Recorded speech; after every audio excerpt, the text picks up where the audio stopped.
In 1885, a single man signed his name to a document and became the legal owner of a country containing 20 million people.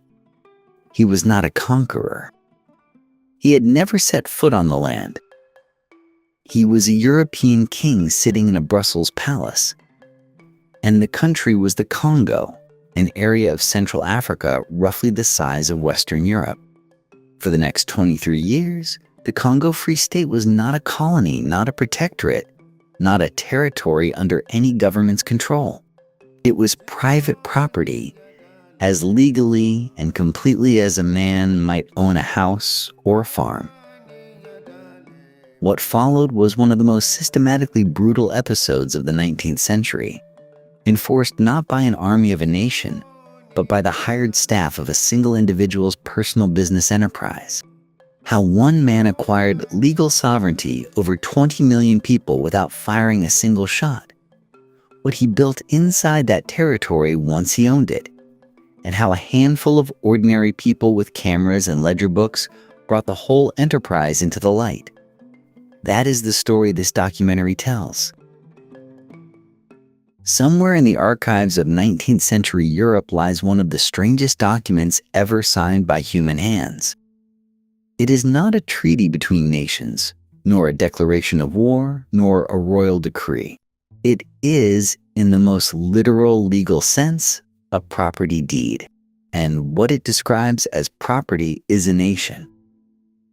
From 1885 to 1908, the territory known as the Congo Free State existed as the personal possession of a single man, not the possession of Belgium, his kingdom, not the possession of a colonial empire, a trading company, or a consortium of investors. The personal possession of one individual, Leopold II, King of the Belgians. He owned it the way a man might own a country estate or a factory. The revenues were his. The land was his.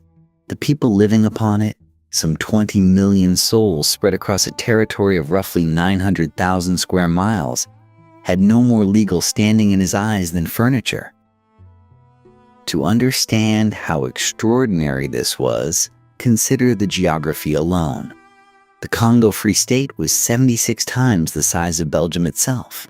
It swallowed France, Germany, Spain, and Sweden combined.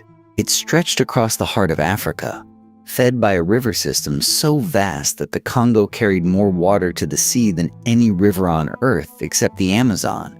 Villages, forests, mountains, and wetlands on a scale that defied imagination. All of it, on paper, belonged to one man. And here is perhaps the strangest detail of all. Leopold II never once set foot in the Congo.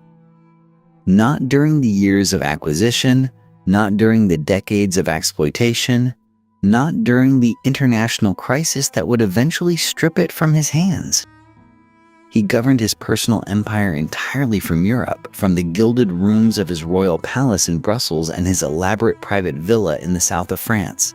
He made decisions about millions of lives from a distance of thousands of miles, and he never felt the need to close that distance by even a single step.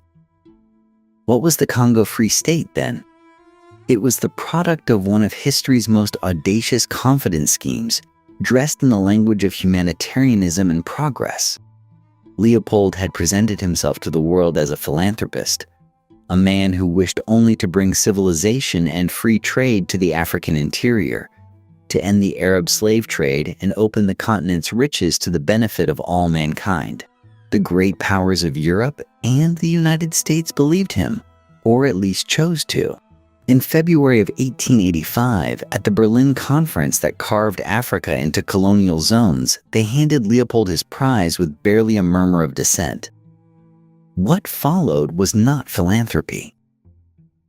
What followed was one of the most systematic campaigns of exploitation and brutality in the modern era. A story of rubber and ivory extracted through terror, of a population worked and punished and killed on an industrial scale, and of a handful of brave individuals who refused to let the truth remain hidden. This is a story with three distinct movements. First, the acquisition. How a king with no army and no treasury of his own maneuvered an entire continent into his personal possession. Then, the exploitation. What happened to the people of the Congo once that possession was secured? And finally, the exposure. How the truth escaped, and what the world chose to do with it. It begins, as so many catastrophes do, with a man of tremendous ambition and very little conscience, staring at a map. Leopold II became king of the Belgians on December the 10th, 1865, inheriting a throne that many monarchs of the age would have found suffocating. Belgium was a constitutional monarchy in the truest sense, a small, prosperous, carefully ordered nation where parliament held genuine power and the king's role was largely ceremonial. He could reign, but he could not rule. He could advise, but he could not command. For a man of Leopold's temperament, this was intolerable. He was 29 years old at his accession, tall and angular, already growing the enormous forked beard that would become his public emblem. Those who knew him described an intellect that was sharp, restless, and almost entirely focused on a single obsession. Leopold believed, with the fervor of a religious conviction, that greatness required empire.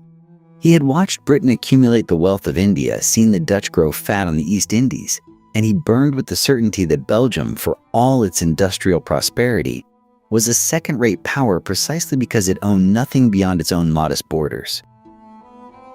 So he studied. With a thoroughness that bordered on mania, Leopold researched colonial ventures across the globe. He investigated the Philippines, then under Spanish control, and made quiet inquiries about purchase. He looked at Fiji, at Formosa, at territories in Mozambique and the River Plate region of South America. He corresponded with anyone who had knowledge of distant lands, accumulated reports, read navigation charts, and interrogated merchants and diplomats with tireless curiosity. He was, by any measure, the most self-educated man in Europe on the subject of colonial acquisition. But Belgium was not interested. Time and again, Leopold brought his visions before Parliament, arguing that a colony would bring commerce and prestige and national purpose. Time and again, Belgian politicians looked at the cost, the risk, and the sheer impracticality of governing distant territories, and they declined. Belgium had its factories, its railways, its carefully tended fields. It did not need, Parliament insisted, the burden of empire. This rejection, repeated across nearly 2 decades, forced Leopold toward a conclusion that was either brilliant or monstrous, depending on one's perspective. If Belgium would not acquire a colony, then perhaps Belgium was simply the wrong instrument. What if he pursued empire not as a king acting for his nation, but as a private individual acting for himself? It was a breathtaking conceptual leap. Nowhere in the accepted order of 19th century geopolitics was there a precedent for a reigning monarch purchasing a sovereign territory as personal property. The very idea sat in a strange legal no man's land, neither quite legitimate nor explicitly forbidden. And Leopold, who had spent 20 years studying the machinery of empire, began to understand that this ambiguity might be his greatest asset. He needed only the right territory. And, somewhere in the unexplored interior of Africa, one was waiting. September of 1876. The finest hotels in Brussels filled with explorers, geographers, philanthropists, and diplomats from across the civilized world. Leopold had invited them personally, dispatching elegant letters to some of the most celebrated names in European science and exploration. They arrived from Britain, France, Germany, Austria, Russia, and the United States. Men who had mapped river systems, crossed deserts, and written the defining accounts of an age obsessed with discovery. They came because a king had called, and because the stated purpose was one that virtually any decent person could support. The Brussels Geographical Conference, as it would be remembered, gathered in Leopold's royal palace for 3 days of deliberation. The agenda was framed in the most elevated possible terms. Central Africa, Leopold explained to his distinguished guests, remained the last great darkness on the map of human knowledge. The Arab slave trade still ravaged its interior, tearing apart communities and reducing human beings to cargo. Surely the nations of Europe, with their resources and their principles, had an obligation to act. Surely science and civilization and Christian compassion demanded no less. It was a performance of remarkable sophistication. Leopold spoke the language of his audience with perfect fluency, touching every note that resonated with the humanitarian sensibilities of the age. He proposed a network of stations across Central Africa, bases from which explorers could work, the sick could be treated, and the slave trade could be intercepted and destroyed. He described a coordinated international effort above politics and beyond the petty rivalries of competing empires. His vision, he insisted, was purely philanthropic. The assembled experts were moved. Many were genuinely inspired. Few paused to ask a question that, in retrospect, seems obvious. Why was a king rather than a government organizing this effort? Why was an individual presiding over what was being described as an international mission? The answer emerged from the conference's main creation. The International Association for the Exploration and Civilization of Africa, commonly shortened to the International African Association, was established with Leopold as its president.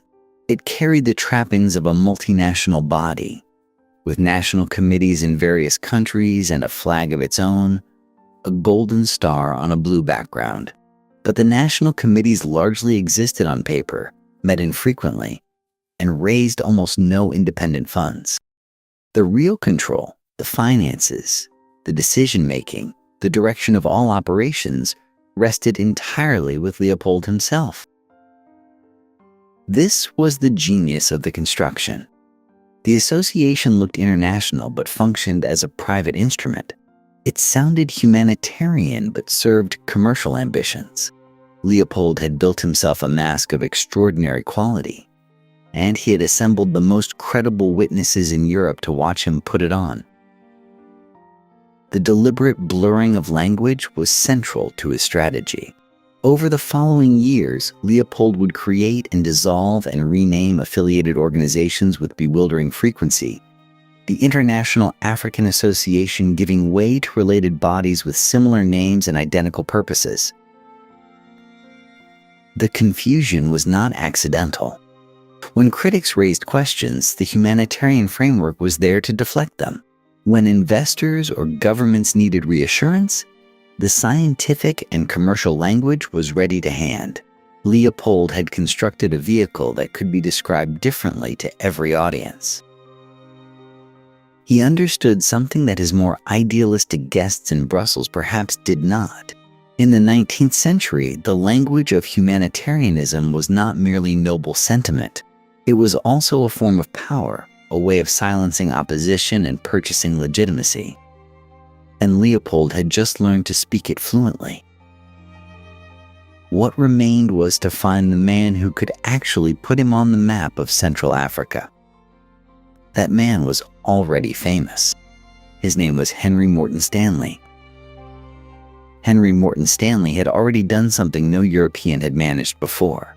Between 1874 and 1877, he had crossed the African continent from east to west, tracing the great river that explorers had argued about for decades. The Congo, it turned out, was not a tributary of the Nile. It was something far more vast, a serpentine highway cutting nearly 3,000 miles through the heart of the continent, draining a basin larger than the entire Indian subcontinent. Stanley had followed it to the sea, losing nearly 2/3 of his original party to disease, violence, and the terrible rapids of its lower reaches. He arrived at the Atlantic coast gaunt, exhausted, and carrying one of the greatest geographical discoveries of the century. He returned to Europe expecting recognition. What he found in Britain was polite indifference. Stanley had long had a complicated relationship with the British establishment, partly because of his American associations, partly because of his abrasive manner, and partly because the British government simply could not envision what to do with his findings. He presented his case to the Foreign Office and to various commercial interests. He wrote and lectured and appealed. No one moved. The Congo Basin, with its navigable river system stretching deep into Central Africa, represented an extraordinary commercial opportunity. Stanley understood this with perfect clarity. The river was a road into the interior, a highway that could carry trade goods in both directions if only someone would build the infrastructure to bypass the impassable lower cataracts. He had seen it. He had measured it. He was telling anyone who would listen. Leopold was listening. The Belgian king had followed Stanley's expedition with intense interest. Here, finally, was the precise geographical knowledge his ambitions required. And here, conveniently, was a man who felt unappreciated, who needed backing, and who possessed skills that no one else in Europe could match. Leopold moved carefully, as he always did. He could not approach Stanley directly without revealing his personal interests. Instead, he worked through an intermediary organization he had created for exactly this kind of purpose. The Comité d'études du Haut-Congo, presented to the outside world as a commercial study group, was in practice Leopold's private instrument. Stanley was approached, negotiations were conducted at arm's length, and by 1878 the arrangement was in place. Stanley's instructions when he returned to Africa in 1879 were specific and revealing. He was to build a road around the lower cataracts of the Congo, the great obstacle that made the river's mouth inaccessible from the navigable interior. He was to establish a series of stations along the river, outposts that could anchor a permanent presence deep in the basin. And he was to negotiate with local chiefs. That last instruction carried more weight than it might appear. The treaties Stanley was sent to collect were not trade agreements in any conventional sense. They were documents through which chiefs would be asked to transfer sovereignty, to hand over governance of their territories to Leopold's organization. Many of the chiefs who pressed their marks to these papers had little understanding of what they were signing. The gap between what was explained and what was actually written was, in some cases, absolute. Stanley spent 5 years in the Congo Basin building roads through dense jungle, hauling steamboats in pieces around impassable water, and returning from each station with another stack of signed papers. He was extraordinary at the work, driven and relentless in ways that broke lesser men. He called the river his. In a sense, he was giving it to someone else. By the time Stanley's work was nearing completion, Leopold had something tangible to show the world. The question now was how to make it officially his. In the summer of 1879, Henry Morton Stanley stepped ashore at the mouth of the Congo for the second time in his life. He carried with him a stack of blank treaty forms, printed in French and English, and a cargo of trade goods. Bolts of cloth, bottles of gin, strings of glass beads, copper wire. These were not merely gifts. They were currency for the largest land transaction in African history.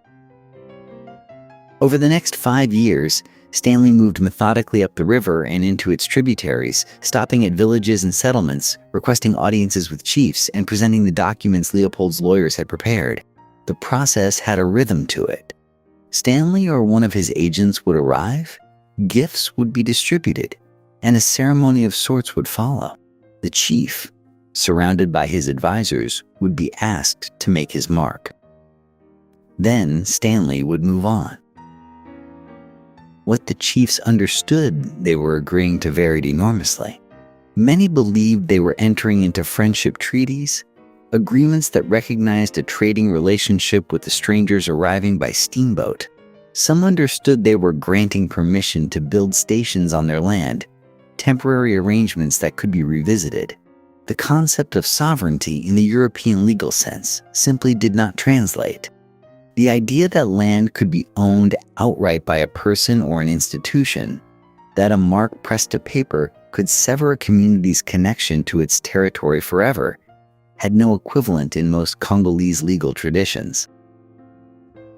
What the documents actually said was something else entirely. Chiefs who signed were ceding, in the language of the treaties, all sovereign rights over their territories. They were transferring authority to govern, to tax, to make laws, and to exclude other foreign powers. They were, in the precise terms that European international law would later recognize, surrendering their independence. Some of these documents included clauses granting Leopold's organization a monopoly over all trade within the ceded area.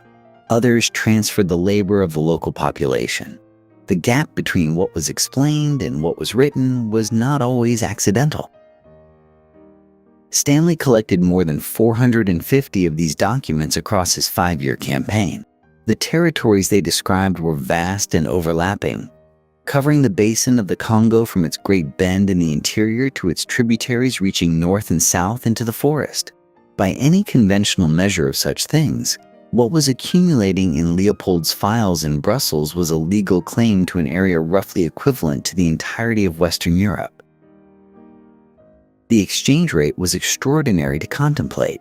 A bolt of cloth worth a few francs in any European market might purchase territorial rights over a district of several hundred square miles.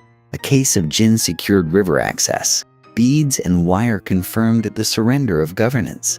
Stanley himself, who was not a sentimental man, occasionally seemed uncomfortable with the arithmetic, though he never slowed his pace. He had a road to build, stations to establish, and a timetable to keep. There was a particular cruelty in the choice of commodities. Alcohol, in communities with no prior exposure to distilled spirits, could accomplish in an afternoon what months of negotiation might not. The gin that sealed so many agreements was not incidental. It was practical. What did the chiefs think they were doing? The honest answer is that historians can only partly reconstruct this. The oral traditions of affected communities, recorded later by missionaries and anthropologists, suggest that many chiefs felt deceived when the full implications became clear. Some who had signed came to understand, within their own lifetimes, exactly what they had given away. By then, the machinery Leopold was building around their territories was already in motion, and the documents in Brussels carried the weight of international law. 450 treaties. Formed in cloth and gin and silence, ratified by marks that their makers could not read. On these papers, Leopold would build his legal case before the world, and before the world, for a time, it would hold. The question of recognition was about to shift from the riverbank to the conference table. But Leopold was not the only one watching Africa with hungry eyes. Even as Stanley pressed deeper into the Congo basin, collecting his marks and moving on, other powers were moving too. The continent was vast, its interior largely unmapped by European hands, but its edges were being seized with startling speed. And in the early 1880s, the Congo region in particular was becoming dangerously crowded. From the north came France. Pierre Sévignon de Brazza, an Italian-born officer in the French Navy, had been exploring the lands above the Congo River's Great Northern Bend. In 1880, he achieved something that would reshape the entire contest. Brazza negotiated a treaty with Makoko, the paramount chief of the Teki people on the river's north bank, placing those territories under French protection. He did this with almost no resources, no army, and no fanfare. Then he quietly returned to Paris, where the French government, initially indifferent, suddenly grasped what he had accomplished. The treaty was ratified in 1882. France now had a legitimate claim to lands directly across the river from Leopold's emerging zone of influence. From the west came Portugal. The Portuguese believed they had the strongest historical claim of anyone. Their navigators had reached the Congo River mouth in 1482, nearly 4 centuries before Stanley arrived, and they had maintained an intermittent presence along that Atlantic coastline ever since. In Lisbon's view, the river and its approaches were simply Portuguese, a fact of history that required no further argument. Britain, facing its own complicated calculations, chose to back Portugal. The Anglo-Portuguese Treaty of 1884 formalized that support, recognizing Portuguese sovereignty over the Congo River mouth in exchange for guarantees of free navigation and favorable trading terms. The treaty was a practical arrangement between old allies, but it sparked immediate outrage. Other European powers, Britain's commercial rivals above all, saw it as an attempt to lock them out of whatever riches the Congo interior might yield. Leopold, whose own claims depended on keeping the river open to his operations, watched the treaty with alarm. The result was a continent lurching toward crisis.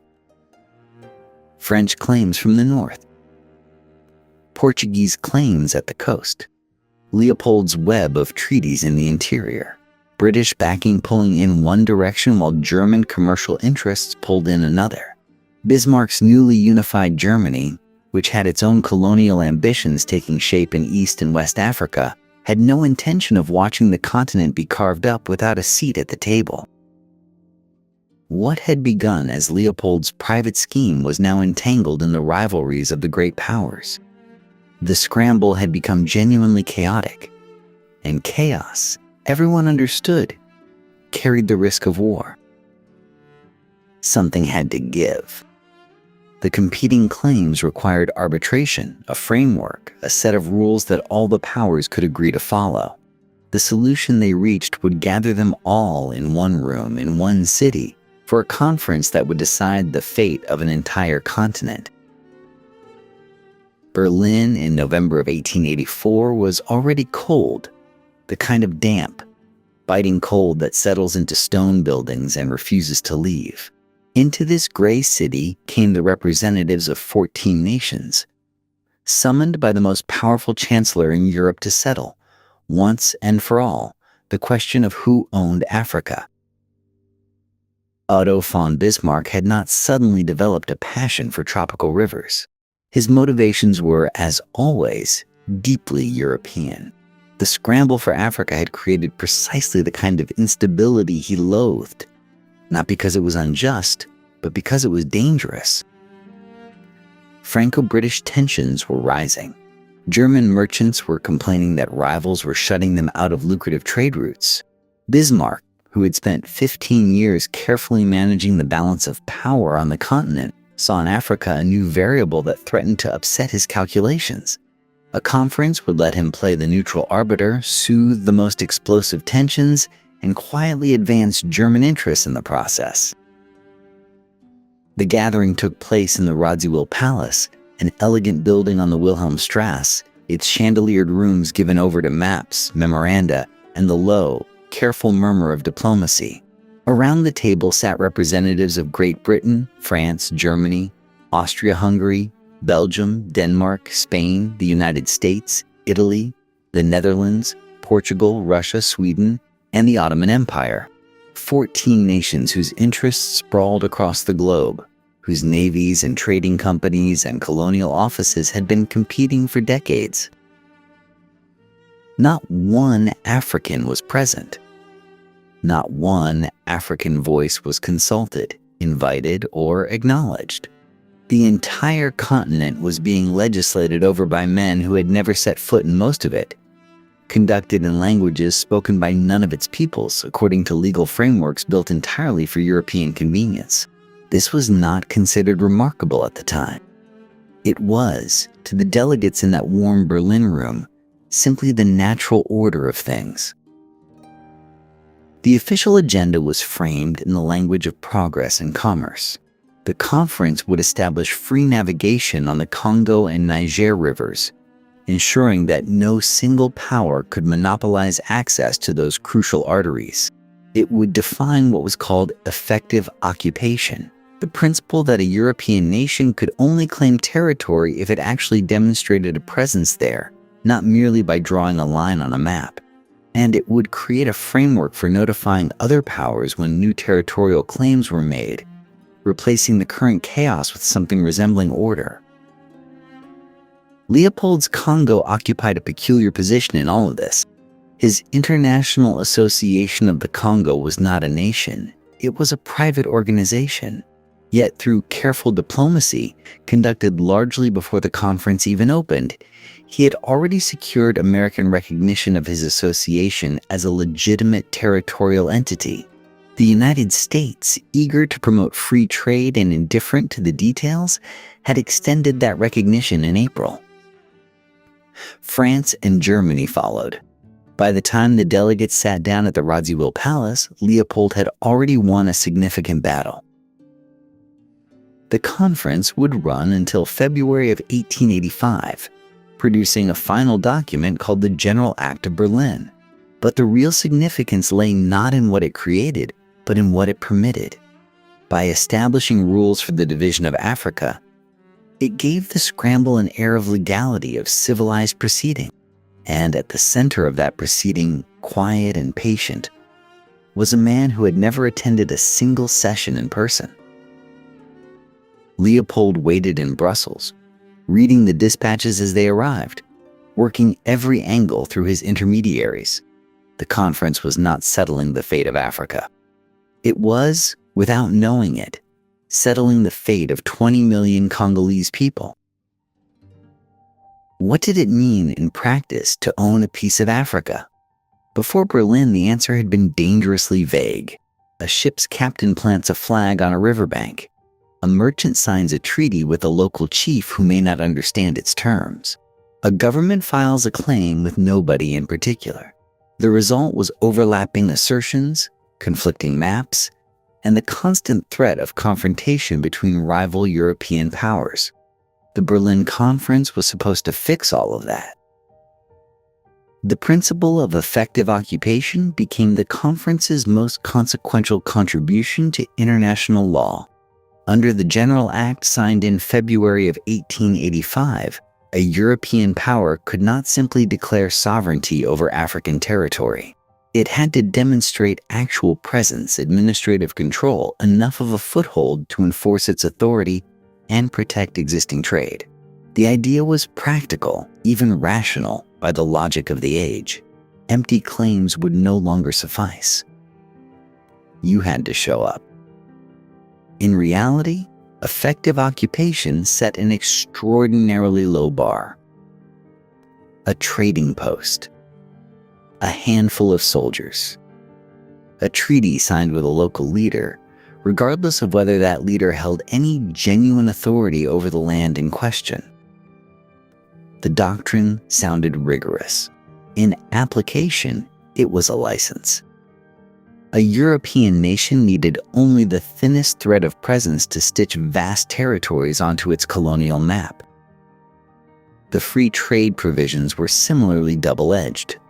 The General Act declared the entire Congo Basin a free trade zone open equally to the merchants of all signatory nations. No tariffs, no monopolies, no preferential treatment. Commerce would flow freely along those great rivers and their tributaries, benefiting European business interests everywhere. It was framed as enlightened economics. It also made the Congo Basin, specifically, a place where any single power would struggle to claim exclusive commercial control. Unless, of course, that power was not quite a power at all. Leopold's International Association of the Congo occupied a clever legal space that the conference's architects had not fully reckoned with. A private entity, recognized diplomatically as if it were a sovereign state, could theoretically operate inside the free trade zone while simultaneously controlling access to it. The free trade principles applied to nations. Leopold was not, technically, a nation. The contradiction would take years to fully reveal itself. The General Act also established a formal notification requirement. When a European power established new protectorates on the African coast, it was obligated to inform the other signatories, giving them the opportunity to raise objections. This transformed what had been a chaotic free-for-all into something resembling an orderly procedure. Sovereignty could now be transferred, recognized, and legitimized through a conference framework endorsed by the great powers of the world. The implications were staggering and barely remarked upon at the time. For centuries, European legal theory had held that sovereignty resided in peoples, in communities, in political entities with histories and traditions. Berlin quietly redefined it. Sovereignty over African territory could now be manufactured through treaty, recognized by conference, and traded between European powers like a commercial asset. The inhabitants of that territory were not parties to this process. They were its subject matter. 14 nations signed the General Act. Not one of the peoples whose lands it affected was consulted, represented, or even named. The Congo Kingdom, the Luba states, the countless communities living along the rivers the conference so carefully legislated had no standing in the room where their futures were decided. International law, in its most formal and ceremonious expression, had simply declared them irrelevant. The conference closed. The delegates returned to their capitals. The maps were updated. The legal instruments filed. What had looked like chaos now had the appearance of order, and order, in the 19th century, was considered the highest achievement of civilization. In Brussels, Leopold read the final terms with satisfaction. The Congo Basin was free, open, internationally recognized, and at its center, holding papers that 14 nations had now implicitly endorsed, stood not a government or an empire, but one man. What he intended to do with that recognition would take the world another decade to fully understand. The game had been won before the conference began. Leopold had spent years preparing for this moment, and by the time the delegates arrived in Berlin in November of 1884, the most important negotiations were already over. Diplomacy, he understood, happened in drawing rooms and private correspondence, over cigars and careful flattery, long before it happened in formal sessions. He had done his work thoroughly. The first and most crucial prize was the United States. In April of 1884, the Chester Arthur administration granted bilateral recognition to the International Association of the Congo, becoming the first government in the world to treat Leopold's private organization as a legitimate sovereign entity. The Americans were persuaded by two things. First, the promise of free trade, open access to the Congo Basin for American merchants on equal terms with any European power. Second, and more subtly, the association's carefully cultivated image as a humanitarian enterprise, a civilizing mission committed to ending the Arab slave trade that still operated through Central Africa. Henry Shelton Sanford, Leopold's well-connected American lobbyist and former diplomat, had worked Washington's corridors for months. His efforts paid off spectacularly.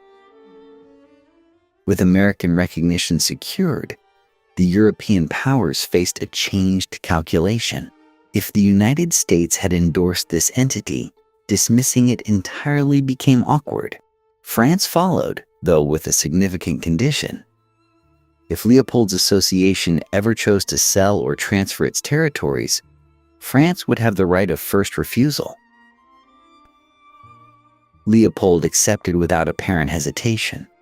He had no intention of selling anything. Germany came next, with Bismarck himself proving receptive. Leopold had assured every party that the Congo Basin under his stewardship would remain genuinely open to international commerce, that no nation's merchants would face discrimination or exclusion. The assurances were eloquent. They were also, as time would prove, entirely fictitious. At the conference itself, Leopold remained in Brussels, absent from the room where his destiny was being decided. He had no need to attend.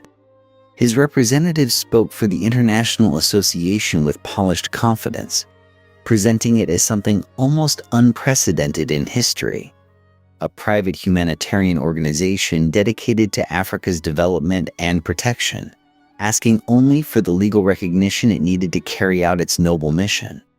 The delegates, focused largely on managing rivalries among themselves, found Leopold's entity surprisingly useful. It resolved competing French, British, and Portuguese claims over the Congo Basin without handing the territory to any of them. On the 5th of February 1885, the conference granted formal recognition to the International Association of the Congo as a sovereign entity with the rights and standing of a state.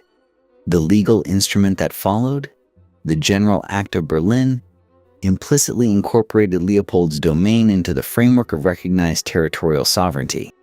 The Congo Free State was born, not through conquest or inheritance, but through diplomatic paperwork endorsed by the most powerful nations on earth. The name itself was a masterpiece of misdirection. Free, suggesting liberty and open commerce. State, suggesting legitimate governance and legal accountability. Neither word would prove accurate. But in February of 1885, nobody was examining the fine print with sufficient care. Leopold had achieved something without precedent in modern history. A single private individual, holding no elected office and commanding no military of consequence, had maneuvered the great powers into recognizing his personal ownership of a territory roughly the size of Western Europe, home to an estimated 20 million people. He had done it through patience, through lobbying, through the strategic deployment of humanitarian language, and through an almost preternatural gift for making every negotiating partner believe their interests were being served. What would follow in the Congo, the rubber quotas enforced by mutilation, the hostage-taking, the systematic terror, would become one of the most extensively documented atrocities of the colonial era. But that reckoning was still years away. For now, the ink was dry. The telegrams sent, the congratulations offered. Leopold pored over his maps in Brussels. A country the size of a continent belonged to him, recognized by the world, accountable to no one. The machinery of exploitation had not yet started, but the key had been turned. What exactly was the Congo Free State? Not a colony, because Leopold ruled it in his personal capacity, not as king of the Belgians. Not a sovereign nation, because its people had no voice in their governance and no representation of any kind. It was something the modern world had never quite seen before and has never seen since. A country registered, in essence, as private property. The legal architecture was precise in its audacity. When the great powers of Berlin affixed their signatures to the General Act of 1885, they recognized Leopold as sovereign of the Congo Free State in his individual capacity. He was not acting as a constitutional monarch accountable to a legislature. He was acting as an owner. The distinction mattered enormously. The Belgian parliament in Brussels had no authority whatsoever over what happened in the Congo Basin. Belgian courts could not reach it. Belgian citizens had no claim upon it. Leopold had constructed a legal wall between his kingdom and his estate, and that wall held firm. He governed by decree from a royal palace on the other side of the world.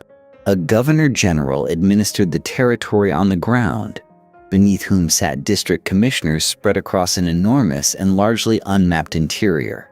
These men were expected to bring order, extract resources, and report upward through a chain of command that ended always with Leopold himself.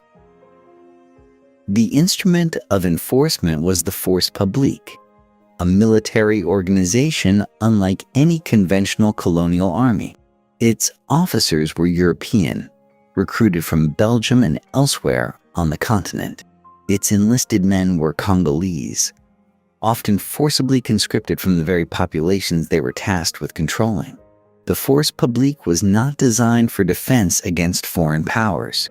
It was designed for internal control, for compelling compliance across a territory larger than Western Europe. crisscrossed by rivers and rainforest and home to hundreds of distinct peoples with no common language, no shared history of centralized rule, and no reason whatsoever to submit to a monarch they had never heard of living in a city they could not have imagined. Leopold had the structure. What he lacked, desperately and immediately, was money. The Congo Free State's early years were a financial disaster. The infrastructure of control, the stations, the steamboats, the salaries for European administrators, the weapons and supplies for the Force Publique, all of it cost far more than the territory produced. Leopold had promised the conference powers that the Congo would be open to free trade, a vast commercial commons for all nations. But free trade generated customs revenues too modest to sustain his ambitions, and the interior remained largely inaccessible. The ivory trade offered some returns, but ivory required hunters and porters and time. Leopold poured his personal fortune into the project, borrowing heavily, lobbying the Belgian government for loans he obtained only after considerable political maneuvering. By the late 1880s, he was stretched close to breaking point, presiding over a territory of staggering theoretical wealth that was producing almost nothing of practical value.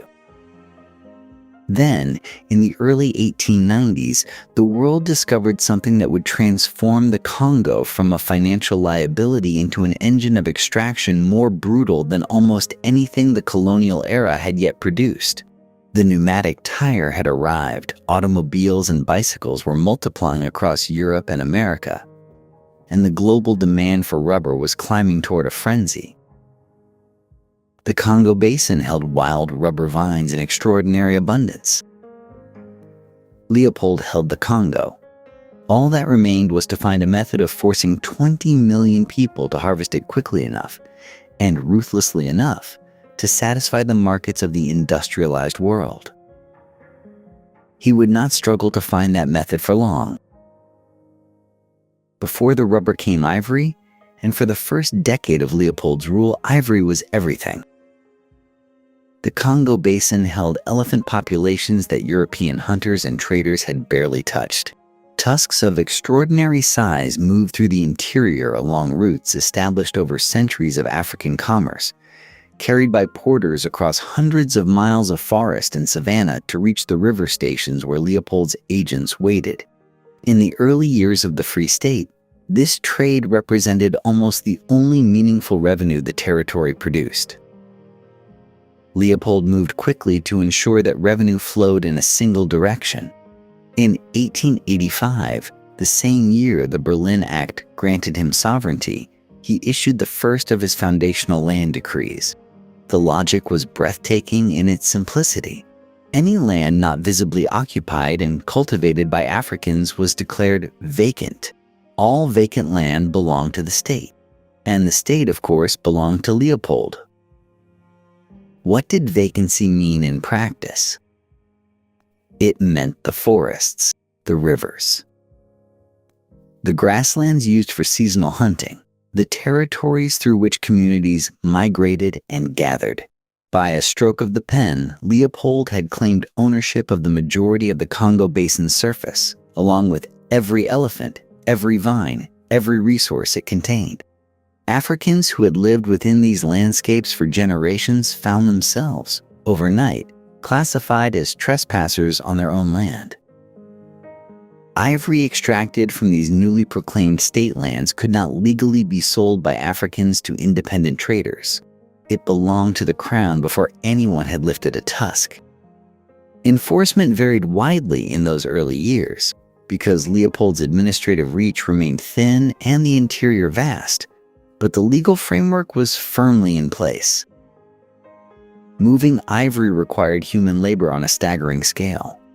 The Congo River and its tributaries provided natural highways for steamboats, but between the coast and the navigable waters lay the Crystal Mountains and hundreds of miles of terrain no boat could cross. Everything moved on human backs. Congolese men were conscripted as porters along the caravan routes, carrying loads of 60, sometimes 80 pounds through equatorial heat over paths that wound through some of the most demanding terrain on Earth. They were not asked. They were compelled by local chiefs operating under pressure from Free State agents or directly by Force Publique soldiers whose presence made refusal a dangerous calculation. The construction of trading posts along the river accelerated through the late 1880s. Stations appeared at Stanley Pool, at Bangala, at Basoko, each one a small fortress of European authority planted at a strategic point along the water network. These posts were not merely commercial depots. They were nodes of control, places from which administrators could monitor movement, demand tribute, and project the coercive power of the state into surrounding territories. The early ivory profits were real, but they were never enough. Running costs devoured revenue, and the interior kept its secrets jealously. Leopold's accountants in Brussels watched the ledgers with growing anxiety through the late 1880s. The machinery of extraction was being built, tested, and refined, but the commodity it was designed to extract had not yet appeared in sufficient quantities to justify the enormous investment. The trading posts, the caravan routes, the labor conscription systems, the legal architecture of state ownership, all of it had been assembled during the ivory years. The men who ran it had learned what worked and what did not. They had learned, above all, how fear could be administered across vast distances by a relatively small number of armed men. When rubber arrived to fill that machinery, it would find everything already in place. The infrastructure of coercion was ready. All it needed was a new purpose. Who were the men who would carry Leopold's orders into the forest? Who would stand at the door of every village, count every basket, and ensure that fear remained the governing principle of life in the Congo Free State? The answer was the Force Publique, Leopold's private army, and understanding it means understanding how an entire society was held at gunpoint for a generation. The soldiers themselves came largely from the Congo, but not always from the regions where they served. This was deliberate. A man stationed far from his home village, among people whose language he barely spoke, had no local loyalties to complicate his orders. Leopold's administrators recruited, and when recruitment failed, they simply took. Boys as young as 14 were collected from villages, sometimes purchased from local chiefs, sometimes seized outright. Missionaries who witnessed these conscription raids described children marched away in coffle lines, their families given no explanation and no recourse. By the early 1890s, the Force Publique numbered several thousand men, a figure that would grow substantially as rubber quotas expanded and resistance stiffened. Above these African soldiers stood a European officer corps drawn from the margins of the continent's ambitions. Some were Belgian career soldiers seeking faster promotion than peacetime Europe offered. Others were adventurers from across the continent, Scandinavians, Italians, Danes, men with debts or scandals, or simply a hunger for authority they could never have exercised at home. The Congo offered something intoxicating, almost total power over large numbers of people, with minimal oversight and considerable pay. The Free State was not selective about character. It needed men willing to go, and it asked few questions about why they were willing. Discipline within the Force Publique flowed from the chakot, a whip cut from raw hippopotamus hide, dried into a rigid spiral edge that could tear skin with each stroke. It was used on soldiers who failed to meet standards, on soldiers who showed any form of insubordination, and with equal regularity on the civilians those soldiers were sent to manage. 25 lashes was a common sentence for minor infractions. 100 lashes could kill. Officers administered punishment casually by the accounts of those who witnessed it, the way a foreman might dock wages. The chakot taught every man in the Force Publique the same lesson. Obedience flowed downward, and pain flowed down with it. What held this force together was not loyalty to Belgium, not ideology, and not shared identity. It was the structure of reward and punishment that Leopold's system created. Soldiers received payment, rations, and a degree of armed authority that translated into real local power. They were instruments of a state that had no interest in their welfare beyond their usefulness, and many of them knew it. Desertion was common enough that punishments for it were severe.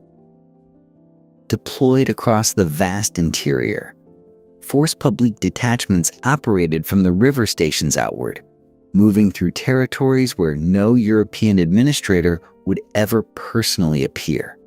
They were the state's physical presence in thousands of square miles of forest. When a village failed to deliver its rubber quota, soldiers arrived. When communities fled into the forest to escape the demands, soldiers followed. The army was not a last resort. It was the first instrument, the mechanism through which every decree issued in Brussels or Boma became a physical reality in the lives of ordinary Congolese people. The machinery was now complete. The legal framework existed. The trading network reached deep into the interior, and the armed force capable of making every quota a matter of survival had been built, trained, and deployed. What remained was to set the whole apparatus in motion around the commodity that would define Leopold's reign and shock the conscience of the world. What changed everything was a bicycle tire. In 1888, a Scottish veterinarian named John Dunlop watched his son struggle to ride over cobblestones on solid rubber wheels and wondered if there was a better way. His solution, a hollow tube filled with compressed air, transformed not just cycling but the entire industrial world's relationship with rubber. Within a few years, pneumatic tires were appearing on carriages, then on the earliest automobiles. The bicycle craze of the 1890s swept across Europe and North America with extraordinary speed. Millions of middle-class consumers suddenly needed rubber, and they needed it continuously, in quantities the world had never required before. Global rubber prices climbed sharply through the early 1890s and kept climbing. Merchants, investors, and governments alike scrambled to secure supply. And somewhere in Brussels, studying his maps of the Congo Basin, Leopold II understood that fortune had handed him something extraordinary. The equatorial forests of the Congo harbored vast quantities of Landolphia vines, wild rubber plants that coiled through the canopy across millions of acres of territory. Unlike the rubber plantations being slowly developed in Asia, this supply required no planting, no cultivation, no decades of patient waiting. It was simply there, winding through the forest in almost unimaginable abundance, waiting to be tapped. But Leopold faced a problem of his own making. Back in Berlin in 1884 and 1885, he had solemnly pledged that the Congo Free State would maintain free trade, open to merchants of all nations. It was a promise that had helped persuade European powers to grant him the territory in the first place. Now that rubber had made the Congo potentially worth enormous sums, that promise had become inconvenient. Leopold's solution was characteristically indirect.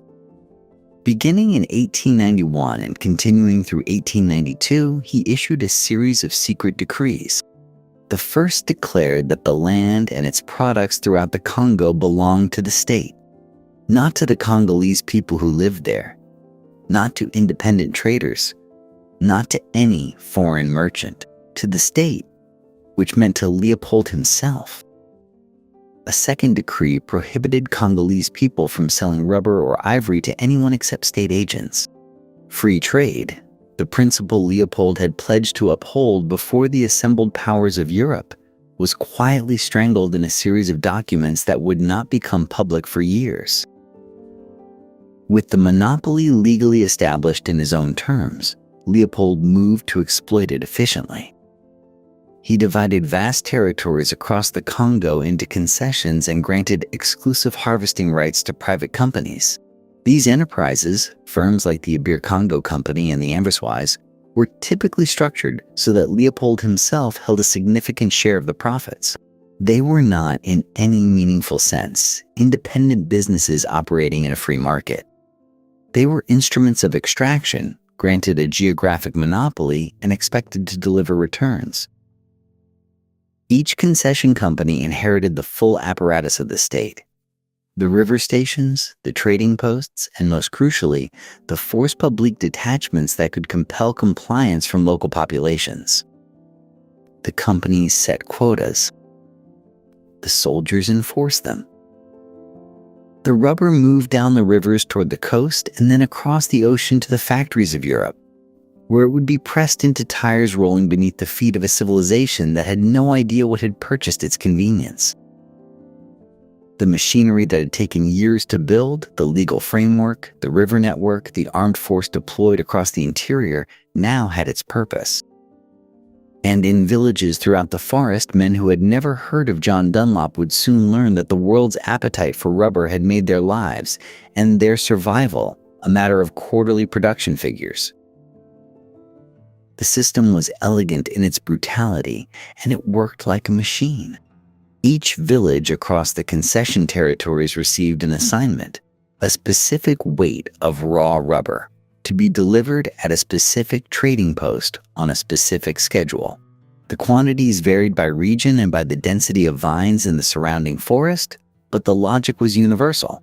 Miss the quota, and there were consequences. Meet it, and the quota remained, waiting again at the next interval and the next. Station agents recorded the deliveries in ledgers. The rubber was weighed on scales that Congolese villagers had no means to verify. Shortfalls were noted with bureaucratic precision, and then the Force Publique would be sent. What happened next followed a pattern documented so consistently across such vast distances of territory that it cannot be dismissed as the excess of individual soldiers. It was policy. When a village failed to deliver its assigned weight, soldiers would seize women and children, holding them at the trading post or the station until the men of the community produced the remaining rubber. The captives were sometimes fed, sometimes not. Some died in captivity. The practice had a name that appears in the company records with the flat tone of routine procedure. The men forced into the forest to meet the quota faced their own escalating nightmare. Landolphia vines could not be harvested indefinitely. The extraction process, cutting into the vine and collecting the white latex that bled out, damaged and eventually killed the plant. The vines closest to each village were the first to be worked, then depleted, then dead. Collectors had to travel farther into the forest to find productive sources through difficult terrain, often in the rainy season when the paths became impassable and the insects made the undergrowth a kind of torment. What had once taken a day began to take 3 days, then a week. Men were away from their fields. Crops went untended. The hunger that followed the rubber regime was not incidental. It was structural. And then came the adjustment that transformed hardship into something approaching a closed trap. As the nearest vines died and collectors ranged farther to meet their targets, the concession companies observed that the quotas were still being met. The logical response, in the ledger logic of extraction, was to raise them. If villages could produce this much under these conditions, perhaps they could produce more. The weights assigned at each collection interval climbed upward even as the vines that supplied them were dying back. The spiral had no natural correction. There was no mechanism within the system to signal that it was consuming itself. The companies wanted returns for their shareholders. Leopold wanted revenue for his palace projects and his political maneuvers back in Belgium. The Force Publique soldiers received bonuses tied to rubber delivery. Every incentive pointed toward more rubber, more pressure, more quotas. Nobody in the chain of command had any institutional reason to report that the vines were running out, or that the villages were starving, or that the women held at the stations were dying of dysentery in improvised enclosures. The people living inside this system had essentially no options. Flight was possible in theory, but meant abandoning fields, homes, and everything the community had built. The forest itself offered no sanctuary when the soldiers could follow. Resistance invited reprisals that the Force Publique was fully authorized and indeed expected to deliver. What Leopold had constructed was not simply an exploitative labor system. It was a mechanism that by its own internal logic was programmed to tighten indefinitely, squeezing harder as the resource it fed on diminished. Villages that had once been self-sufficient farming and fishing communities were remade into labor units defined entirely by their rubber output. Somewhere on the other side of this system, the rubber arrived in Antwerp, was processed, and entered the commerce of a modernizing world. But what was happening in the forest was beginning, slowly, to attract a certain kind of attention. A few voices, scattered and at first largely unheard, were starting to ask questions about where exactly the rubber was coming from. The answer to the question of wasted ammunition was, on its surface, a matter of accountancy.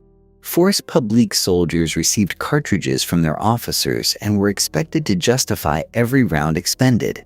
The concern was practical and familiar to any colonial administrator. Soldiers might fire bullets for sport or to supplement their food supply by hunting in the forest, depleting stores that existed for maintaining order. The solution imposed across the Congo Free State was simple. For every cartridge a soldier used, he was required to produce proof of purpose. That proof took the form of a severed human right hand. One bullet. One hand. The ledgers would balance. The logic was precise. The outcome monstrous. What the policy created was not accountability but a new kind of currency, one traded in flesh. It was a system that immediately generated its own perverse arithmetic. If soldiers needed a hand for every cartridge fired, then a cartridge could be conserved by cutting the hand from someone still living. The hand remained the unit of account regardless of how it was obtained. Across the concession territories, the severed hand ceased to be evidence of a killing and became simply a token of compliance, a voucher to be submitted at the trading station.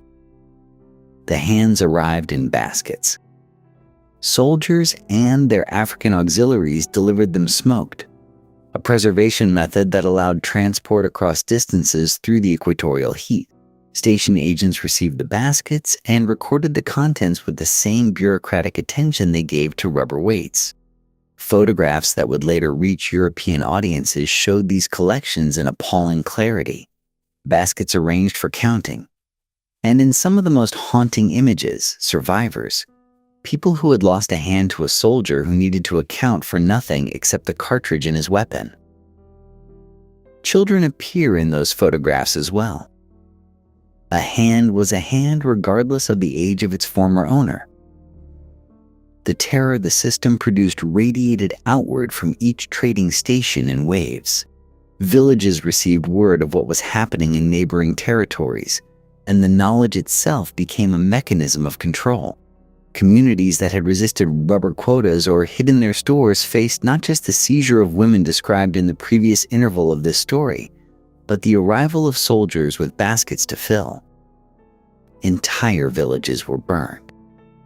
The smoke of those fires became a signal visible across the forest canopy, a warning legible to anyone watching from a distance.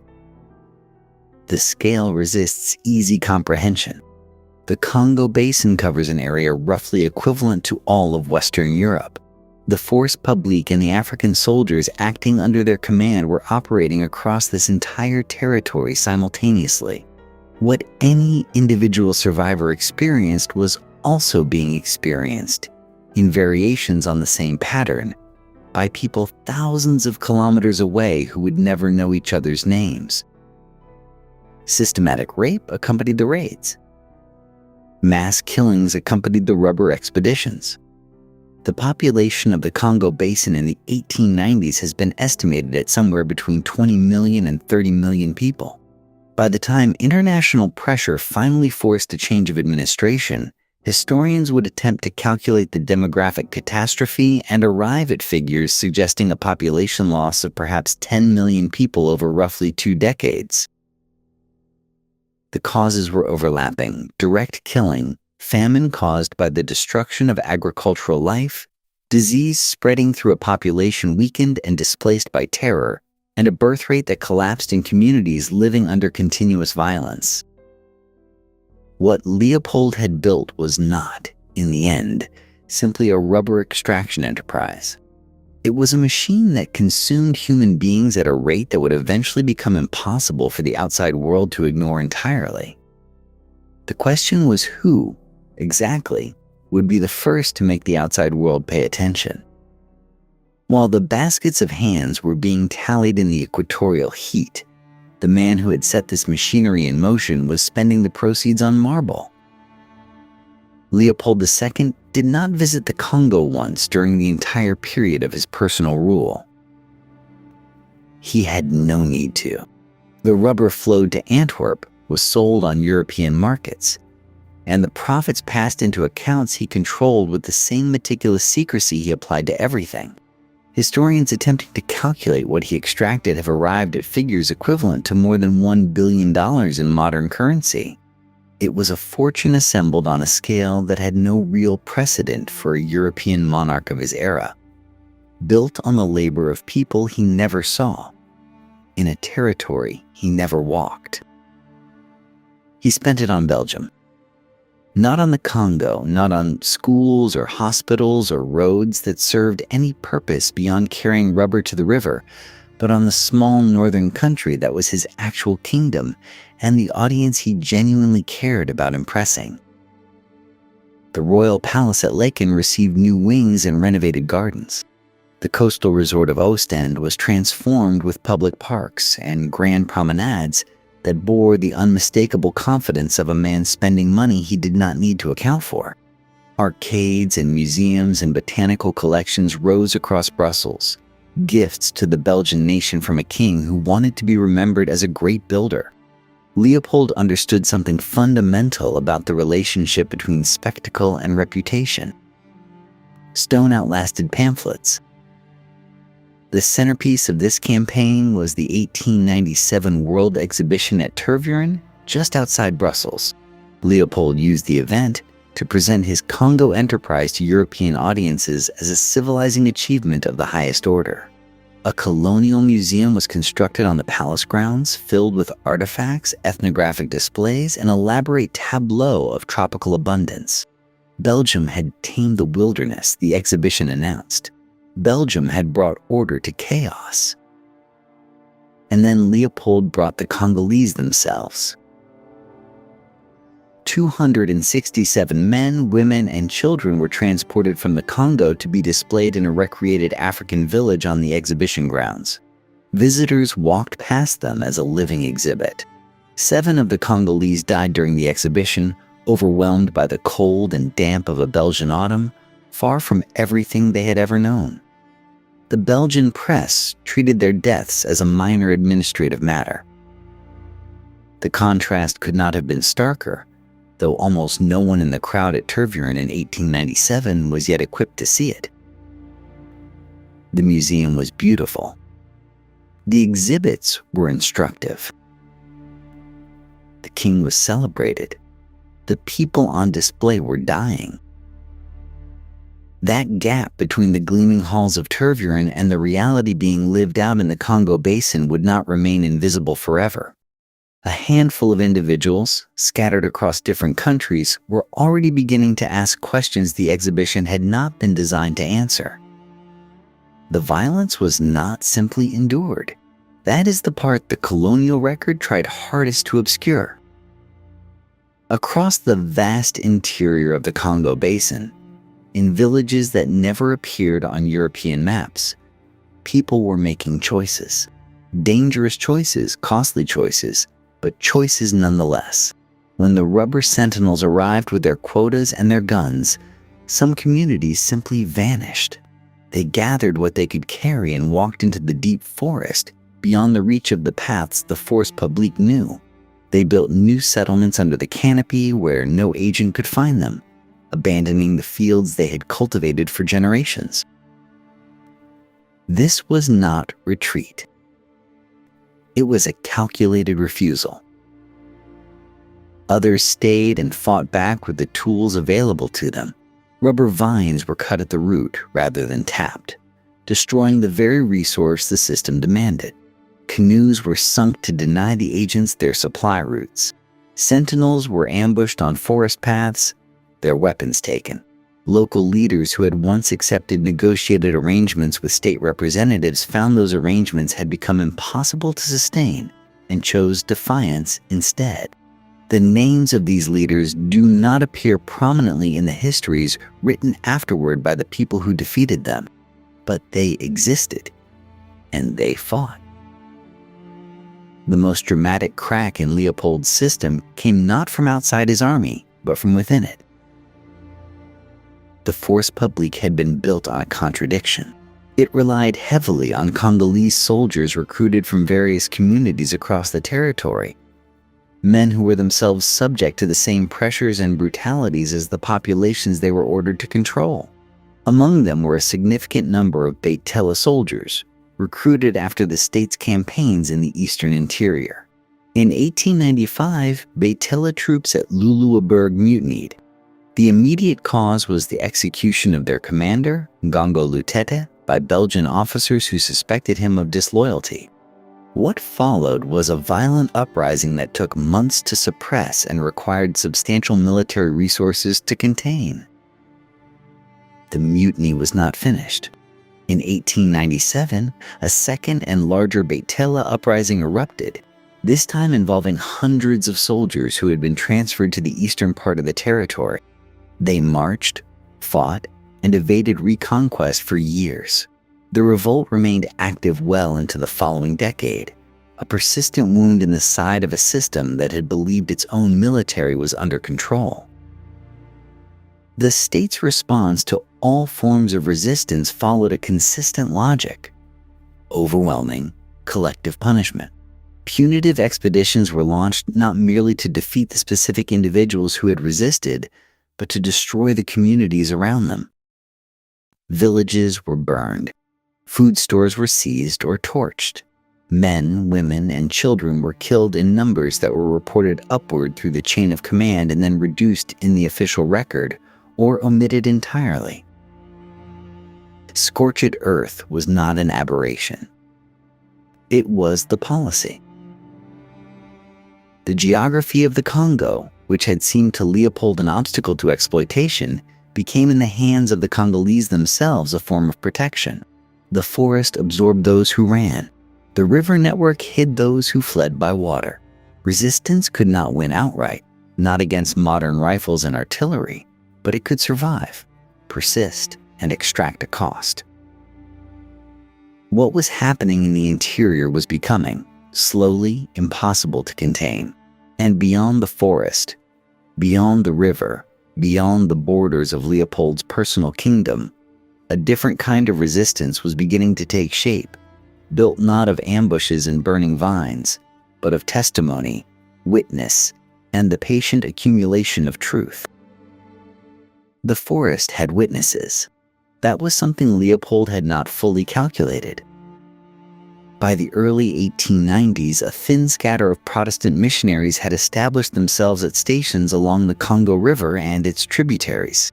They were Swedes and Britons and Americans, sent by various evangelical societies to bring Christianity to the interior.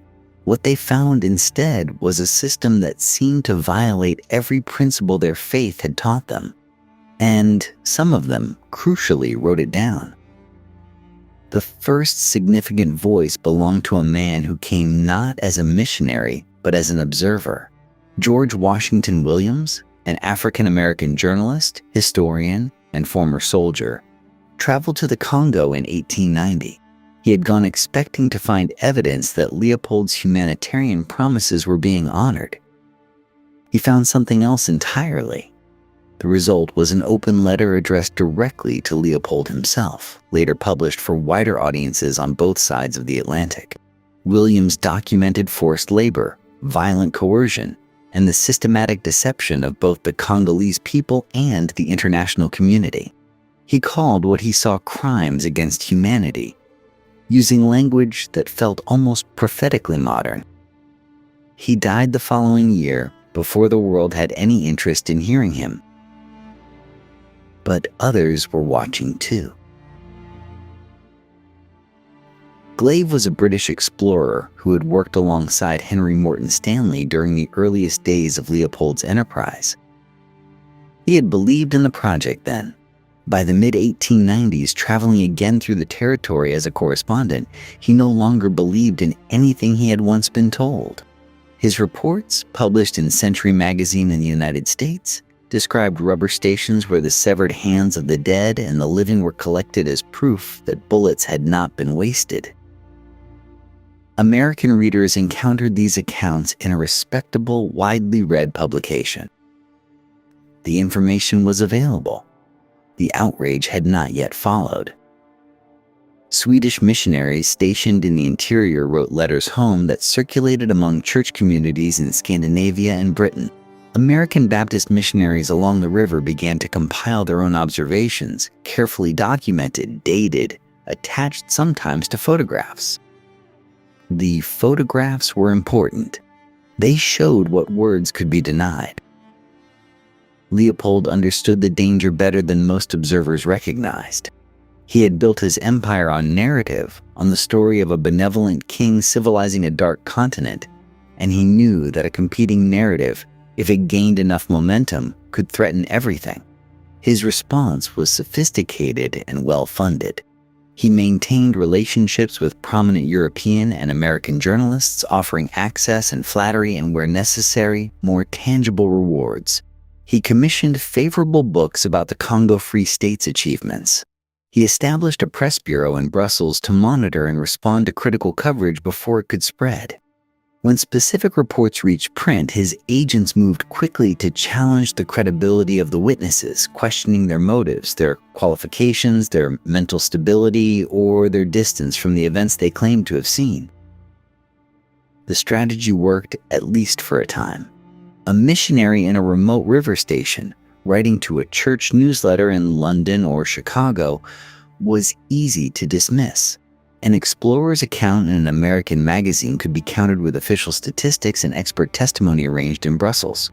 The accumulated weight of these early testimonies had not yet found the figure who could carry them into the center of public attention, who could transform scattered witness into an unstoppable movement. That figure was coming, but he had not yet arrived. And until he did, the voices from the forest remained what they had been since the beginning: present, persistent, and not quite loud enough to be heard above the noise of a world that was not yet ready to listen. He was not a journalist, not a politician, not a missionary with first-hand testimony from the forest. He was a shipping clerk, and it was precisely because he was a shipping clerk that he saw what everyone else had missed. Edmond Denis Morel was 28 years old in 1899, working for the Elder Dempster shipping line in Liverpool, the company that held the contract for cargo transport between Belgium and the Congo Free State. His job was ordinary enough: reviewing manifests, tracking shipments, ensuring the paperwork of commerce moved as smoothly as the goods themselves. It was meticulous, unglamorous work, but Morel had a meticulous, unglamorous mind, and he was paying attention. The ships arriving from the Congo were extraordinary. They carried rubber, ivory, and other raw materials in quantities that represented enormous wealth. The Congo Free State was, by any measure of the ledgers passing through Morel's hands, a spectacularly productive enterprise. Leopold's colony was generating fortunes. Then Morel looked at what the ships were carrying in the other direction. A legitimate trading system operates on a simple principle. You export goods, you receive payment, and that payment returns to you in some form, whether in currency or in imported merchandise. The Congolese people who were supposedly supplying all this rubber and ivory should have been receiving something in return: cloth, tools, food, manufactured goods of some kind. The ledgers should have reflected an exchange. They did not. The ships departing for the Congo carried guns. They carried ammunition. They carried chains and manacles and the hardware of coercion. What they did not carry was any meaningful quantity of trade goods that could represent legitimate payment to a free population of workers. Morel understood what this meant. He was not looking at trade. He was looking at the paperwork of slavery. There was no other logical explanation. If the Congolese were being paid for their labor with ordinary commercial goods, those goods would appear in the manifests. Their absence was not an accounting irregularity. It was a confession. The entire system depended not on purchase cooperation but on compelled extraction, and the shipping records of a Liverpool company had accidentally preserved the arithmetic of that compulsion in plain, auditable form. What Morel did next required a particular kind of courage, not the dramatic courage of a man facing physical danger, but the quieter, rarer courage of someone who chooses principle over comfort. He was young, he had a growing family, and he had a reliable position with a reputable firm. He also knew, as he began quietly sharing his analysis with journalists and activists, that continuing to do his job meant continuing to facilitate what he now understood to be a criminal enterprise on an almost incomprehensible scale. In 1901, Morel resigned from Elderdemster. He would devote himself entirely to exposing what was happening in the Congo, writing with furious clarity in newspapers and pamphlets, building connections with the missionary witnesses whose accounts had been too easily dismissed when they stood alone. He understood something the reformers before him had not quite grasped. Scattered testimony needed an organizing mind, someone who could gather the evidence, construct the argument, and present it to the public with the kind of methodical, documented force that could not simply be waved away. The voices from the forest had found, at last, the figure who knew how to make them heard. But Morel would soon discover that an argument, however airtight, still needed allies in the right places. And the most unlikely of those allies was already making his way toward the heart of the story. Roger Casement had already seen Africa at its worst. He had watched the construction of the railway at Matadi in the 1890s, had witnessed the casual cruelty of forced labor firsthand, and had left the Congo with a deep unease he could never quite name. By 1903, he had become British consul to the Congo Free State, a diplomat with a formal portfolio and an informal conscience that had never stopped asking questions. In June of that year, Casement set out from the Congo River into the interior. His journey would last 3 months and cover hundreds of miles of territory that few European officials had visited with any honest intention of observation. He traveled by steamboat and on foot, moving through the rubber districts where Leopold's system had operated for years without serious external scrutiny. He carried a consular mandate, a notebook, and the particular advantage of someone who had seen the region before. He knew what normal looked like. What he found was its opposite. Village after village told him the same story. Casement interviewed survivors who held up their arms, showing where hands had been severed. He spoke with women whose children had been taken as hostages against rubber quotas. He documented accounts of men shot, flogged, and starved for failing to deliver their weekly weight of raw rubber. And he recorded something perhaps even more damning than the individual testimonies: the sheer, pervasive fear. Villagers who agreed to speak did so in whispers, glancing toward the tree line. Some refused to talk at all. Terror had become the atmosphere these communities breathed. What made Casment's account different from every missionary report that had come before it was not its content, which largely confirmed what men like E.D. Morel had been arguing from the shipping manifests, but its authorship. When the Casement report was published by the British government in February of 1904, it arrived not as the testimony of an outraged clergyman or campaigning journalist, but as an official diplomatic document produced by a serving British consul and endorsed by His Majesty's Foreign Office. Leopold could no longer dismiss the accusations as the sensationalism of anti-Belgian agitators. The machinery of a sovereign government had now put its name to the atrocities. Leopold's response followed his established pattern. He denied, deflected, and then, sensing the pressure would not simply dissipate this time, announced something that looked, superficially, like accountability. In 1894, he had welcomed investigation because he controlled its terms. He tried the same approach again, appointing a commission of inquiry in 1904, selecting its members carefully and expecting a verdict he could live with. The commission betrayed him. Its investigators traveled to the Congo, interviewed witnesses, and came back with findings that, stripped of diplomatic softening, confirmed virtually everything Casement had reported. The floggings were real. The hostage-taking was real. The severed hands were real. Leopold had handed his critics something extraordinary. A document produced by his own appointed investigators that demolished his defense from within. The reform campaign Morel had been painstakingly constructing now had two irrefutable pillars, a British consular report and a Belgian commission, both pointing to the same conclusion. The question was no longer whether the atrocities had happened. The question was whether the world's governments would finally be compelled to act on what they could no longer pretend not to know.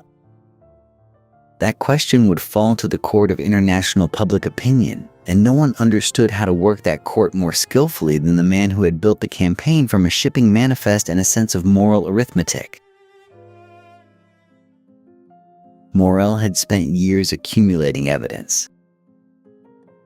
Now, in March of 1904, he formalized the fight. The Congo Reform Association was born in a committee room in Liverpool, a city that understood better than most how fortunes could be built on the suffering of people an ocean away. Morel became its secretary, its engine, and its conscience. What Morel understood, intuitively and brilliantly, was that information alone does not change the world. Outrage must be organized. It must be given shape, rhythm, and a face. So he gave the campaign all three. The face came from photographs. Missionaries had been sending images back from the Congo for years, pictures that had largely gathered dust in church newsletters and forgotten correspondence. Morel recognized what they actually were: weapons. At public meetings across Britain, lantern slides projected onto large screens showed the consequences of Leopold's rubber quotas in terms no parliamentary language could replicate.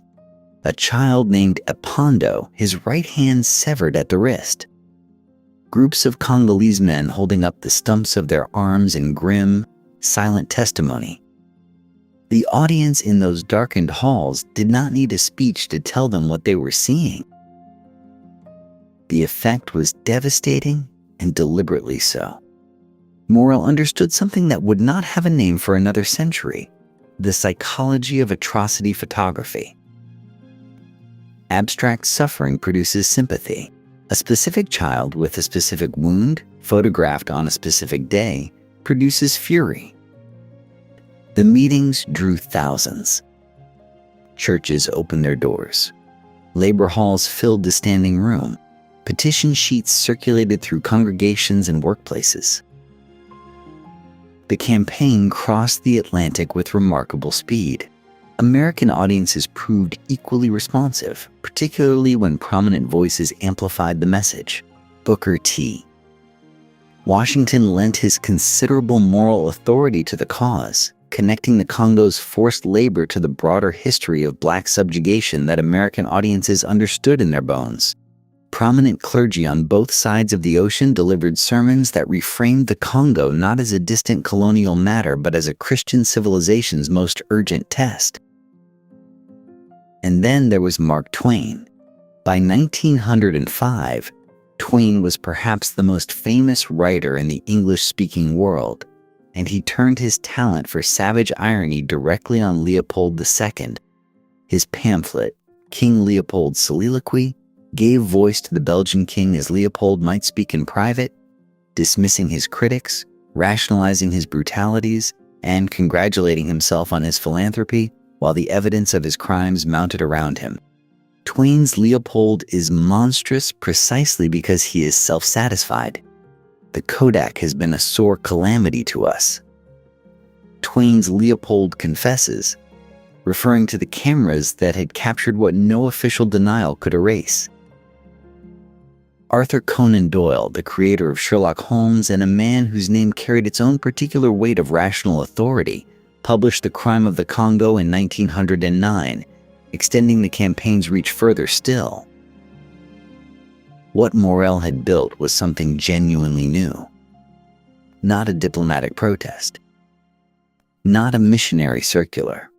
A mass public movement, coordinating photography, celebrity, popular oratory, and the emerging infrastructure of transatlantic media into a sustained campaign for human rights. The template he created would echo forward through the 20th century and beyond. Leopold had survived diplomatic pressure for years. He had absorbed Casment's report, managed his own commission's findings, and deflected government after government with promises and obfuscation. But he had never faced anything quite like this. The organized moral attention of millions of ordinary people who had seen the photographs and were no longer willing to look away. The question was whether moral attention could actually translate into political consequence. That would require governments to move, and governments had their own calculations to make. Leopold was not a man who accepted defeat quietly. As the Congo Reform Association gathered momentum, and the noise from London, Washington, and Brussels grew impossible to ignore, he responded the way he had always responded to obstacles, with money and with cunning. The sums he spent on what might generously be called public relations were extraordinary. He funded newspapers across Europe to publish favorable accounts of Congolese progress. He bankrolled lobbyists in Washington and hired writers to produce counter-narratives, pamphlets insisting that the reform campaign was driven by British commercial jealousy rather than genuine humanitarian concern. He established front organizations with reassuring names, bodies that sounded independent, but existed entirely to defend the Free State's reputation. For a man who controlled the revenues of an entire country, the expenditure was simply a cost of doing business. His most sophisticated argument, however, was a legal one. The Congo Free State was a sovereign nation, recognized by the international community at Berlin in 1885. What happened within its borders was, by every established principle of international law, no other government's concern.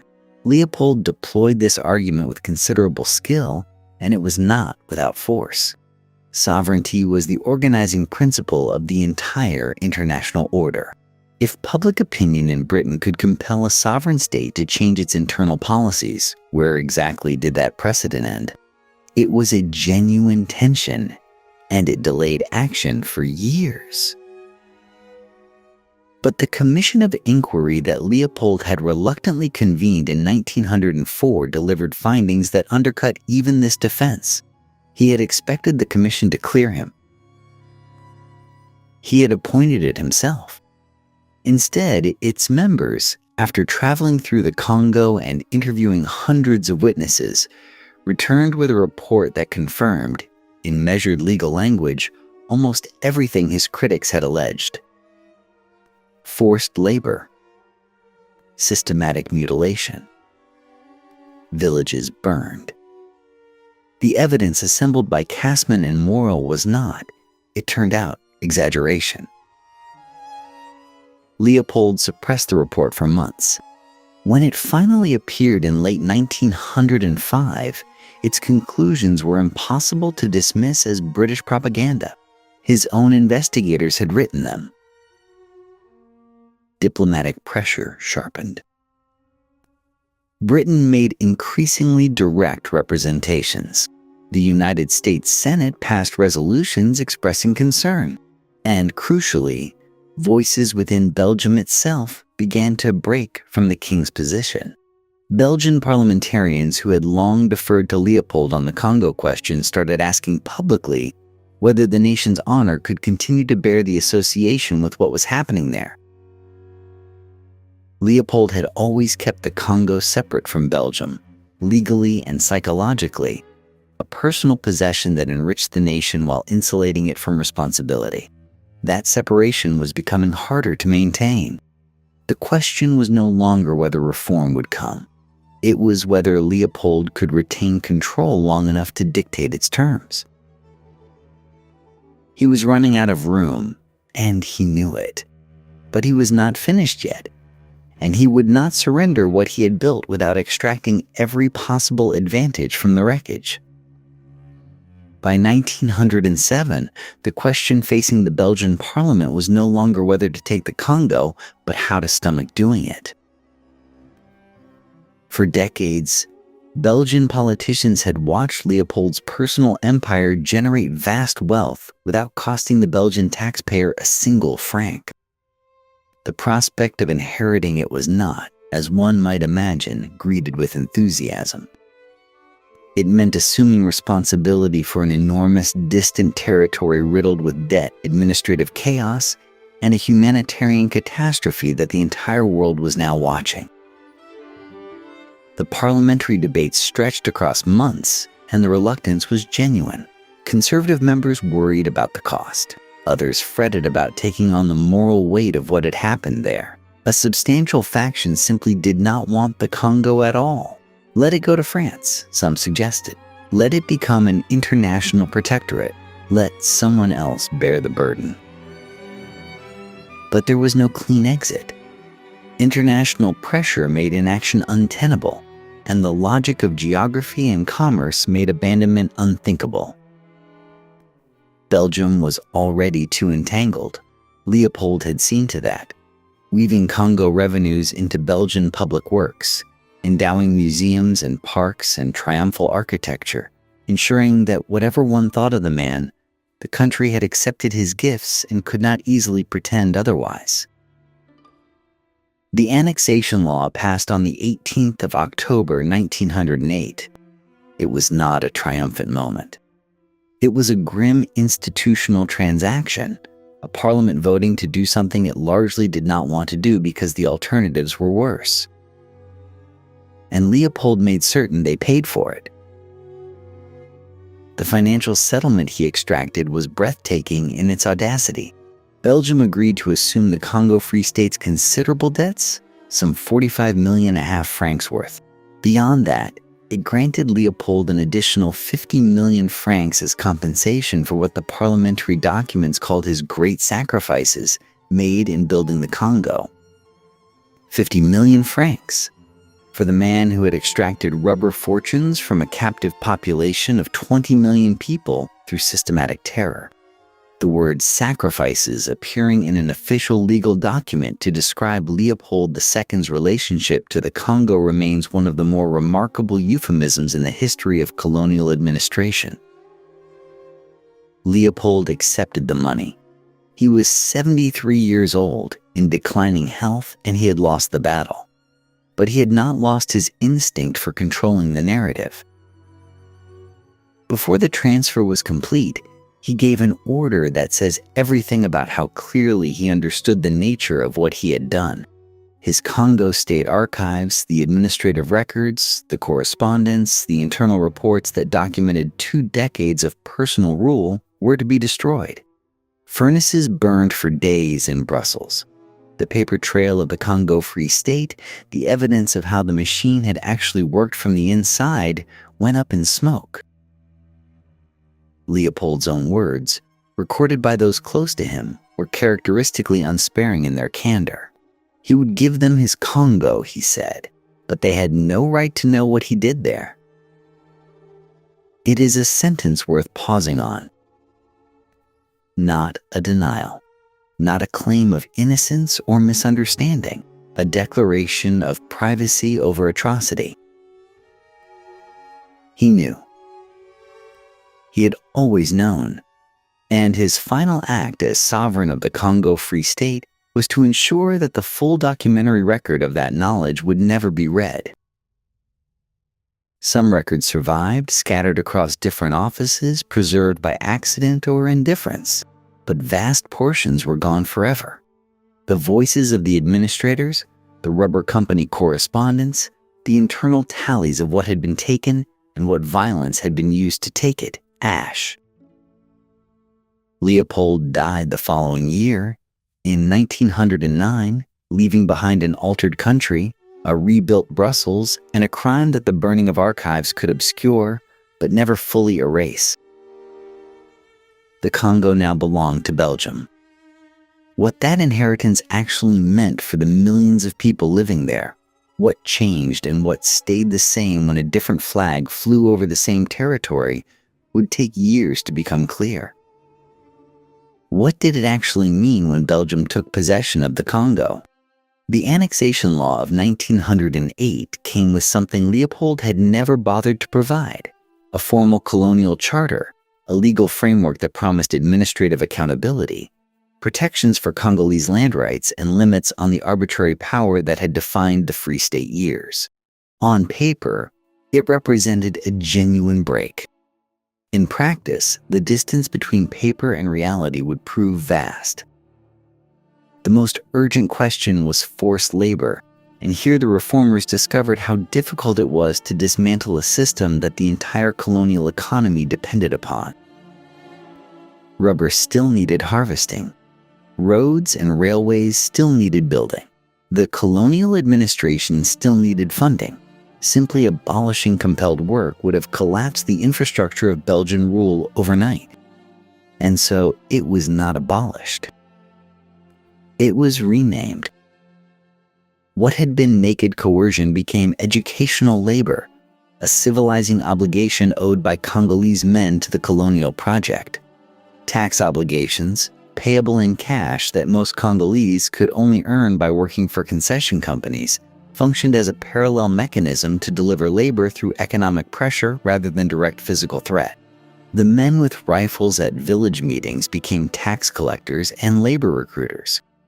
The outcome: long days cutting rubber for minimal compensation under threat of punishment, remained recognizable to anyone who had lived through the Free State years. The great concession companies, a beer and its counterparts, did not vanish with Leopold. Their contracts were honored, their territorial monopolies largely preserved, and their rubber operations continued well into the 1920s. A company that had built its entire business model on coercion could not be instantly reformed by a change in sovereign ownership. Gradual renegotiation of concession terms happened, but slowly, and always against the company's stubborn resistance. What did genuinely change was the most extreme violence.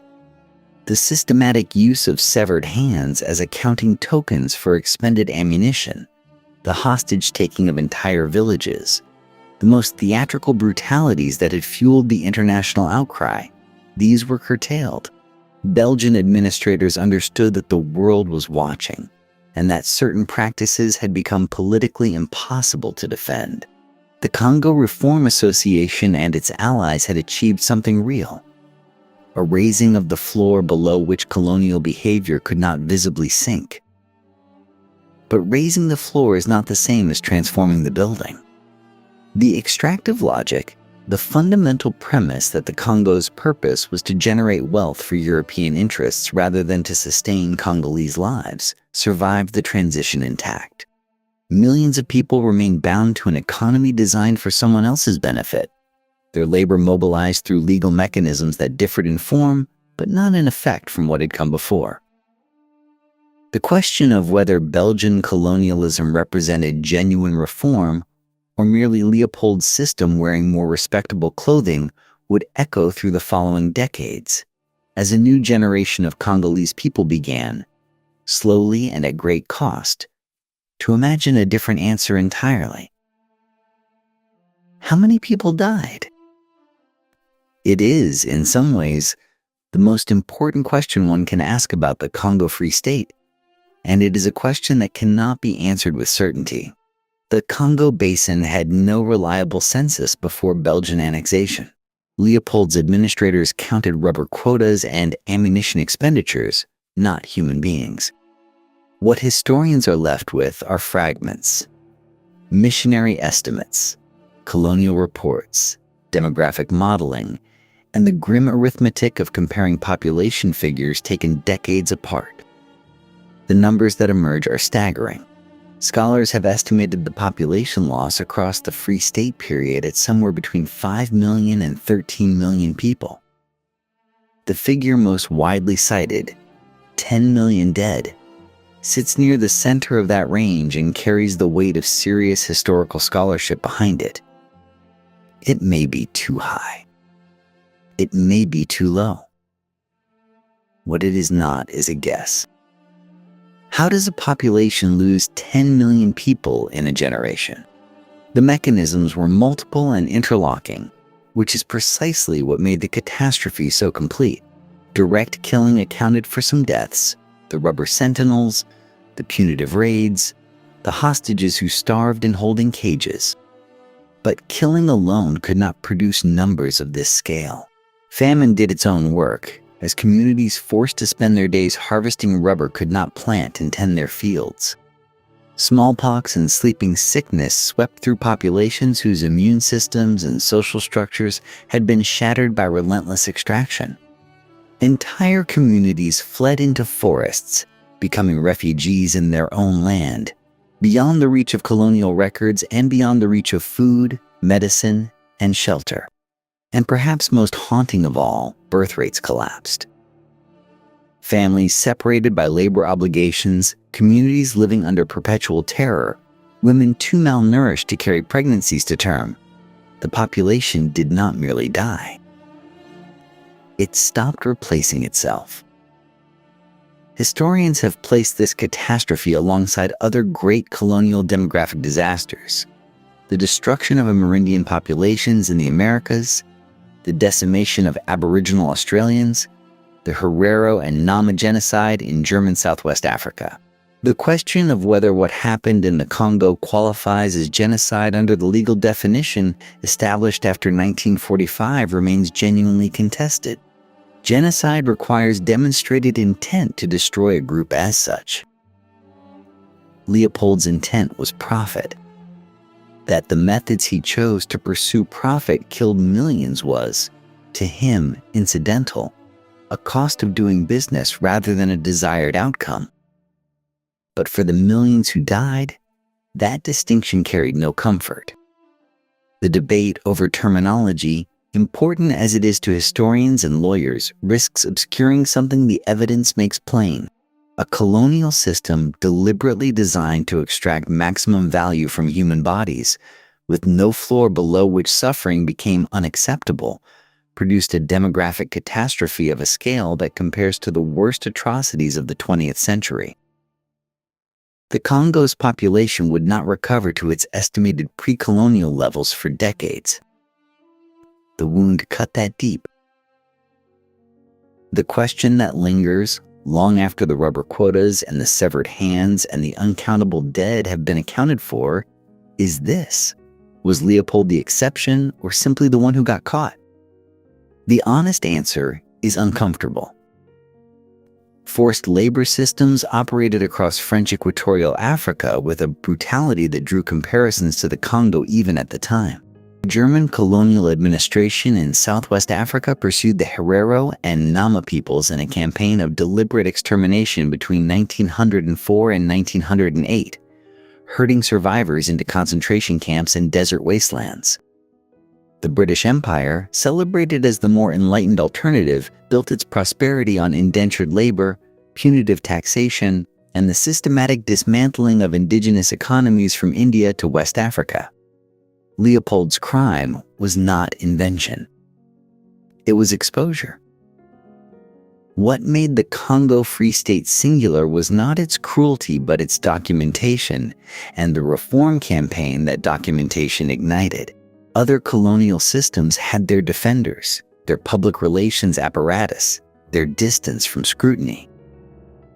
Leopold had E.D. Morel and Roger Casement and the photographs that could not be unseen. The machinery of atrocity was the same. The light shining on it was not. This distinction matters enormously for how the Congo story continued after Leopold. Belgium annexed the territory in 1908, reformed the most visible abuses, and proceeded to govern the country for another half-century with paternalism, so complete that when independence finally arrived in June of 1960, the Congo had fewer than 30 university graduates. Patrice Lumumba, the charismatic first prime minister who dared to speak publicly about what colonialism had taken, was dead within 7 months, assassinated with Belgian and American involvement in a plot driven largely by anxiety over the country's vast mineral wealth. What followed was Mobutu Sese Seko. 32 years of kleptocratic dictatorship propped up by Western powers content to have a stable, compliant custodian over the Congo's copper, cobalt, and coltan. The resource curse that Leopold had initiated did not end with Leopold. It compounded across generations. Belgium itself only began its formal reckoning in the 2020s. Statues of Leopold II came down. A royal apology was offered for colonial crimes. Museums began the slow work of reconsidering their collections. These are not nothing, but they arrive a century and a half late into a Congo still pulling itself through cycles of conflict and extraction that trace a direct line back to the rubber rooms of the Free State. What the Congo Free State ultimately reveals is not a monster operating outside the system. It reveals the system, stripped of its pretensions. One man legally owned 20 million people. The world's courts recognized his title. Its newspapers celebrated his philanthropy. Its government sent him congratulations. The question the Congo forces upon us is not how Leopold was possible.